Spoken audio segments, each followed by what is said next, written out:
I think one of the things that COVID has taught me is that I have a few things I really like doing, and if I could do those almost every day, I'm pretty good. One of them is getting coffee.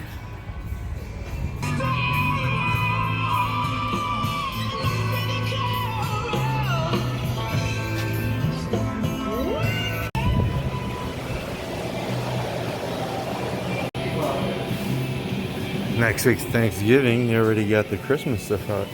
Starbucks, ooh, that's nice. When you make one like that, say Torum.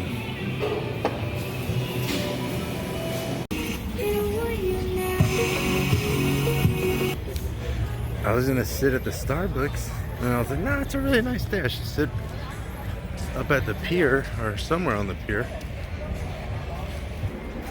I had an Airbnb guest in Santa Monica ask me what the best cafe in Santa Monica was, you know, to get a coffee, chill out. She was obviously some might be closed for COVID. She was, but what do you think? I'm not sure. It's like, I love cafes, but I think when I'm at home, it's weird. I like making my coffee in the morning, but if I'm out in the afternoon, I don't mind getting a coffee. But normally, I'm just getting a coffee and going, you know? I don't think I stop at a cafe too often.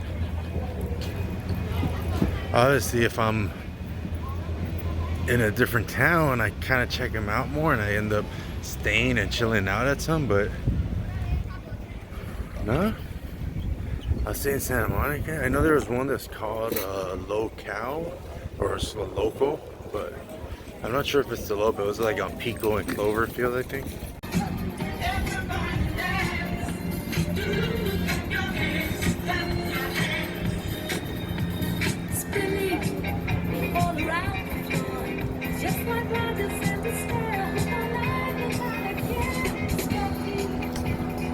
So I show you, it's not all glitz and glamour, you know? Not sure if it's gonna show on video, but man, the water looks red.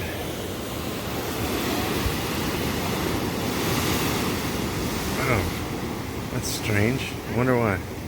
Sure, it's the vegetation there or something. It's crazy. Yeah.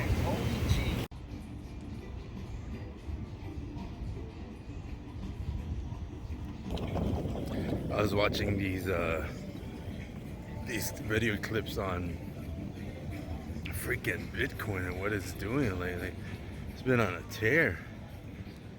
I feel like back in 2017, I was like all gun-ho, thinking I knew everything and thinking I knew how to trade it and stuff, and I did okay, but I got too involved trying to do other stuff with it and trying to make more, and I don't know. But now I just try to get a little bit at a time, and yeah, it's crazy because just a few months ago it was, you would get, I don't know, maybe like an 8,000 or something like that, a little bit of Bitcoin, and I think last time I checked it was like 18 grand.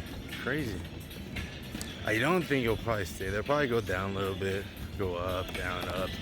But I think that's when you gotta just trade it, you know, get in and out of it, make a little bit of profit, you know, take a little bit of wins. That's what I'm trying to get out of life now. You know what? Take every little win you can, because you know when the big wins are coming, but all the little wins, they add up, and you're like, man, I'm winning in all these little things, and the big things seem to just be like, all right, it's an inevitable thing that I'm gonna win at this thing, you know. I'm not just talking about like an investment, I'm just talking about like in life and stuff. Very nice day today, people out enjoying themselves. I'm glad. One funny thing, you know, I was talking to the Airbnb guest. Well, I was messaging them yesterday, and they're like, "Oh, thanks for for having us. We're gonna be checking out early tomorrow morning, just this morning.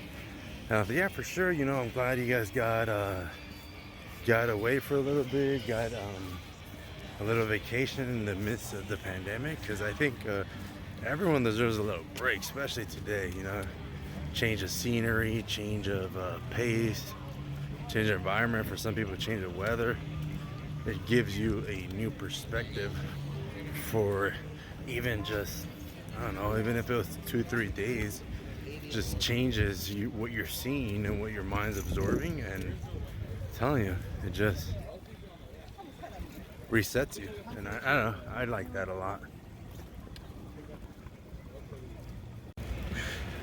Like I was saying about Bitcoin, I was watching this video about this little town in El Salvador.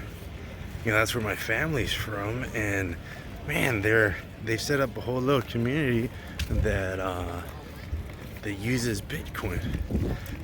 You know, they freaking sell pupusas, and I think they were charging the dollar, but then sending Bitcoin to pay for the dollar. Which I feel that most of the clips weren't really. They're so excited about Bitcoin, but I was like thinking, wow, man, that's kind of crazy, because that country adopted the dollar as their national currency.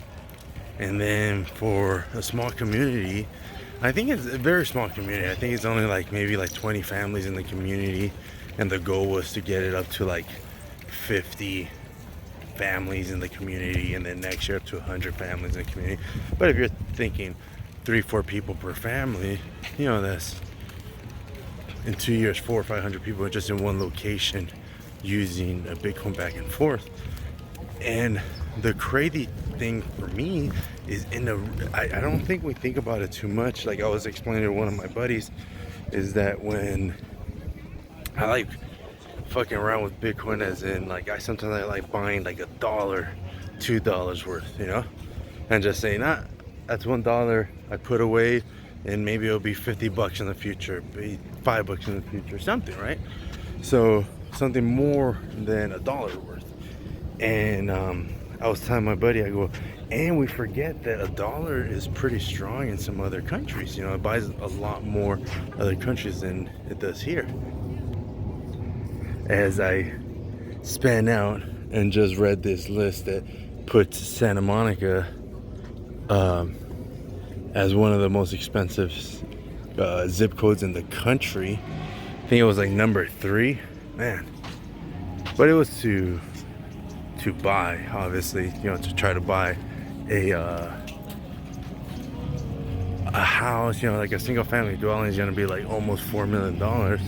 So it puts it at like the 3rd highest expensive zip code in the country. But I always think that even if you have the cash in your pocket, I don't think it's the best buy somewhere so expensive, you know. Go buy 2-3 properties somewhere else, you know, enjoy them at different times of year. I think that's a much better bet. But anyways, like I was telling my buddy, you know, if you're just buying a little bit and it, you know, starts increasing, think about these areas where they're adopting something like Bitcoin, whether it does good or bad. It's just, it could be 2, 3, 4 Bitcoins that are just being maneuvered around one little area throughout for like a year or 2, you know, because the cost of living in such a small town is so little. That's crazy. And you know, as an early adopter, a small town like that could then be sitting on a gold mine where, you know, everyone has 2-3 cents, $3-4 left over in the little bank account. Like, it's only $4, and I don't really have money there. And those $3-4 in Bitcoin in the future could be, if it went to 25 grand, if it went to 100 grand, you know, if it went to $1 million. You know, it could be something they sit on and ends up being really, really lucrative for them. That's crazy. My thing that I think is going to be super, super expensive in the future, I don't know. I don't really know. But as I travel, I like to see what other places adopt. Hold on. I hope he's gonna walk it. Like I was saying, as I travel, I like to see what other places start adopting. Like for example, I remember like debit ATM cards used to have a chip, and then you stopped using your chip, and then the chip came back like as more of a security thing. But I remember being in London and in the train and using the tap card, as in like not a train pass, as in your credit card had like that Wi-Fi thing on it that if you tapped it at the train, it just charged that one ride. And then months later, maybe even a year later, I saw it in New York. I don't know if this guy's gonna walk. We're not gonna wait. Yeah, months later, I saw it in the New York subways. So for me, I like to see what gets adopted other places and then ends up kind of becoming more of a norm in other places. You know, see the ebb and flow of things. And I've noticed that a lot of, not so much that Europe adopts technology faster than us, they seem to adopt it in a tad bit better way. And from the last time I looked into like the nodes map, I think it's called, it looks like a lot of Bitcoin activity happens more in Europe than anywhere else.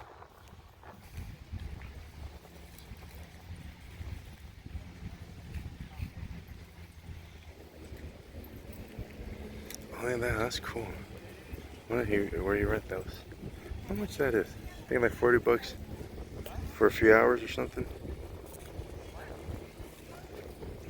Anywho, I just think I couldn't be one of those people that go all in, but putting a little bit of your reserves in there, I think it's a smart thing to do. I would just kind of think about like storing it. You know, I have the little ledger, and then you put your ledger in a safe place and stuff. But the keys, you know, like how do you remember all the keys? I think that sounds difficult. I had a buddy say that he was a super early adopter, so he got in really when Bitcoin was super undervalued. And he, can I get this view? He was saying he was gonna get his password tattooed on him so that it moves all around. He's like, yo, no one will ever know it except me where it is. I thought that was smart. Reminded me of that show, Prison Break.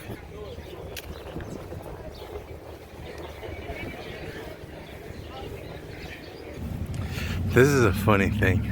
I've had this happen in two places. Both here in LA. Obviously Santa Monica Airbnb and Los Angeles Airbnb. That I've had guests come and they take down the American flag, which I think is really funny. Because I like, people know, people would have their own politics. I never give a fuck what your politics are, because mine are so loosely held strong, you know, as in, I don't really care. But I just think it's funny that they take it down. And the one in Santa Monica is this tiny little flag that came with, I don't know, I think like some lawn chairs or something we bought. And I think I just put it in the kitchen. Just put it on like this little planter by the light switch. It's not like I'm telling you, it's like the size of a sheet of paper.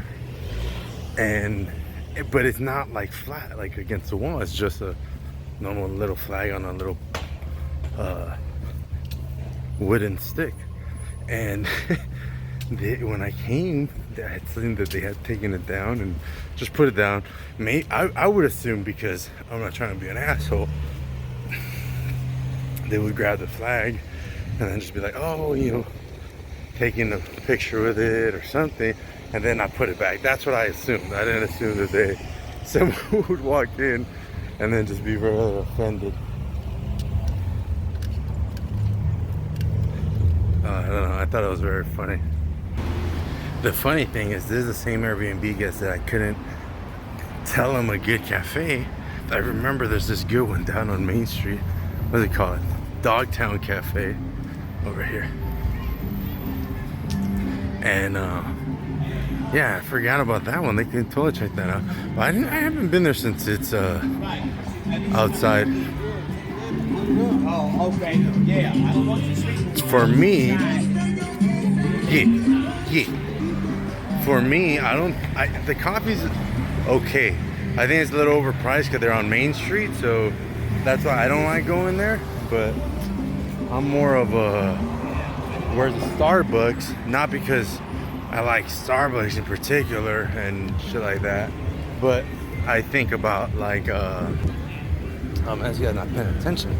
I mean, neither am I. I'm fucking recording, but still, I'm walking here. Yeah, not that I'm super pro Starbucks. Like I was telling this girl, when she was asking what are the best cafes, I was telling her, I'm not sure, you know, like for me, I think it's like the best located Starbucks.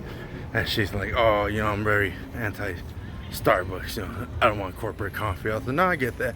I go, I'm more like they're pretty clutch when you need them, you know. Whether it be like, oh man, I need some Wi-Fi, whether it be, oh, I just want a normal freaking coffee, you know. Yeah, I just want a normal freaking coffee. Oh, it was a baby. I was like, what the hell does he have on his back? Yeah, if you just want a freaking normal coffee, sometimes you're traveling and there's so many new things, like I was just saying, that's really cool, but you want a little bit of a taste of home. And sometimes it's just your morning coffee, you just want it to be the same, you know?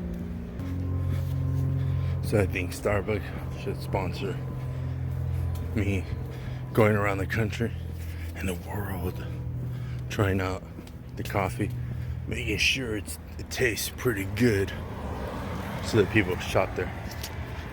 I'm gonna put that out there. Starbucks, you can start the negotiations.